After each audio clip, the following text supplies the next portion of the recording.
Ahoj všetci! Ak ste fanúšikmi MrBeasta, tak toto si musíte vypočuť. MrBeast, ten král YouTube, je známy svojimi šialenými videami a obrovskými darčekmi. Ale, ako každý, aj on sa občas zapletie do nejakej tej kontroverzie.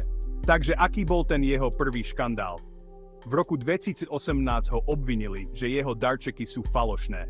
Ľudia špekulovali, že ich rozdáva iba svojim kamarátom. MrBeast však všetko poprel a dokázal, že ceny sú skutočné a poctivo rozdelené.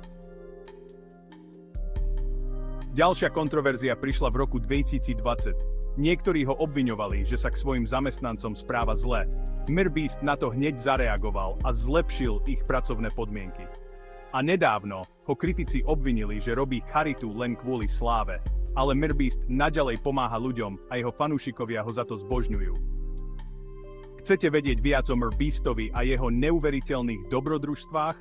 Tak nezabudnite kliknúť na tlačidlo odoberať pod týmto videom. Týmto spôsobom vám neujde žiadna novinka a vždy budete medzi prvými, ktorí uvidia nové videá. Pridajte sa k našej komunite. Denis SK TV na vás čaká s ďalšími fascinujúcimi príbehmi.